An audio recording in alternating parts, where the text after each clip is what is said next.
How the hell does a £20 part become a £700 plus repair? If you're running a slightly older car, watch this video before you next book it in for repair, because this is exactly how people wind up paying way more than they need to. So, little Toyota Yaris that I'm working on, the epitome of everyday normal motoring, nothing exotic about it. Needs a wheel bearing, rear passenger side. Now if you're not familiar with that, let me show you quickly. So here's an old hub. The way that it works, your wheel bolts to this side bolts to the car, and there you go. You've got a static side and you've got a side that turns freely, allows the wheel to spin. Now the first thing that grates me about this, as is the case with so many modern parts, is these are designed as sealed hubs. They aren't designed so that you can press the old bearing out that sits in the middle here and drop a new one in, like 20 years ago. If the bearing goes bad, as this one has, you need to replace the whole thing, including the ABS sensor, which is now built into it as well.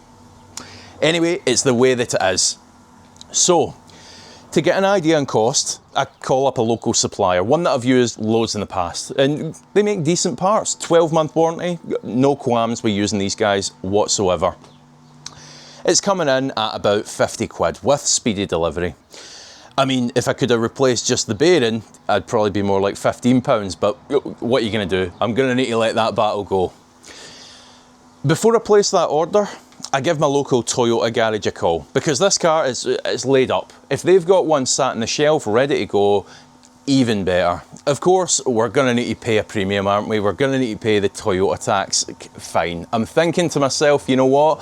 Even if it's double the price, £100 for a hub, whatever, I'll eat it. It gets the car back on the road with a genuine part as well. Chances are it's going to fit real nice, and that little ABS sensor is just going to work as intended first time. So, I give them a call. Yep, we've got a few of those in stock. Great. Can I just pay when I pick it up rather than faffing about with card numbers and stuff over the phone? Yep, not a problem, sir. And then almost as a secondary question, right, I ask, oh, how much is it, by the way? Because I've made peace at this point with paying double the price of that £50 part. Oh, that'll be £436.36. Hang on a minute, I just want the part. I don't need the labour on there. I'm going to fit it myself. Can you take the labour off that? Oh, sorry, sir. That's without labour. With labour would be £706 for a hub on a Toyota Yaris. There are no words. £706. Now, what I'm not doing here is singling Toyota out, right? I'm not. They were very helpful, and this is something that we're seeing across the board. What I've noticed is it's getting worse as parts become less modular. If I could have just got the bearing out of this and didn't need to buy the full assembly with the ABS sensor and the hub all attached, the difference wouldn't have been quite so great. And it's the exact same thing that we see with LED headlights. You can't just buy the LEDs, you need to buy the whole unit. Or door cards, there's another one. Total pet peeve this, plastic welded together. Why? So if you snap a lock switch, you're buying the whole door card. The less modular parts become, the bigger the genuine part price divide becomes. So if at this point you're thinking, well, thing is, you're not comparing apples with apples here. That genuine part is going to be superior quality. Now, I'm not necessarily disagreeing with you, but it's 9 times the price or thereabouts. Is it going to be 9 times the quality? Is it going to last 9 times as long? Of course not. I've fitted tons of these third-party supplier bearings over the years and never had any complaints. Now, if we were working on something really special here, something really high-end, performance car, which is regularly doing track time, pushing the limits, okay, maybe we want to get a little bit pickier on the bearing choice.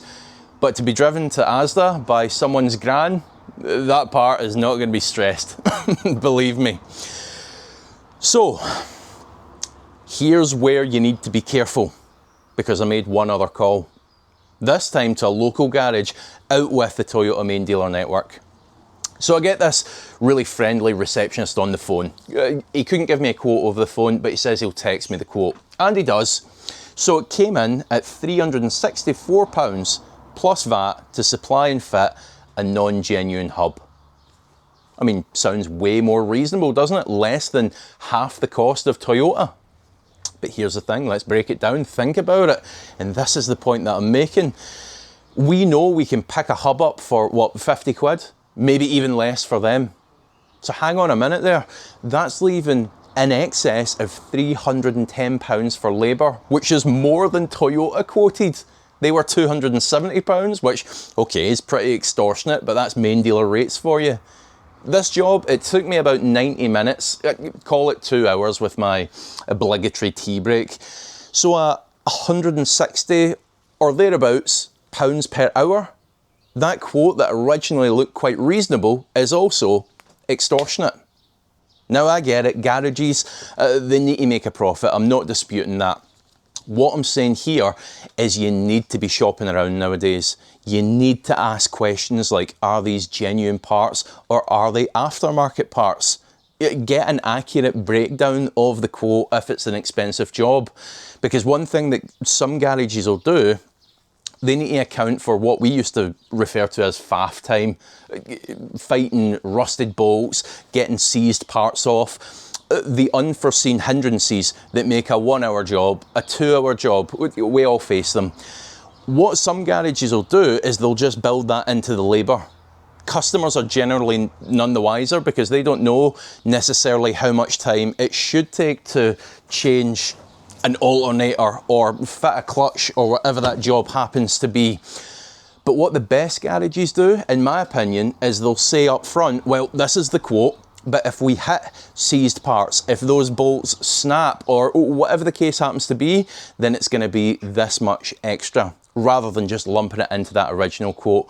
That is a big green flag for a garage, in my opinion. And while we're talking about avoiding nasty bills, it's one thing to get into the maintenance side and be completely ripped off. It's another to get ripped off buying the car. And that's where today's channel sponsor comes in, who helps make these videos possible, Vehicle Score. They provide HPI checks that's going to tell you all the important information when you're buying. Has it ever been written off? Has it got outstanding finance? Amongst a host of other information that you're going to want to know. Their check with our discount code, which you'll find in the description below, comes out at about £10. So it's the best money you'll spend if you are looking at buying a used car. Now, as ever, thank you so much for watching. Please do hit that subscribe button if you haven't already. Hit the like button.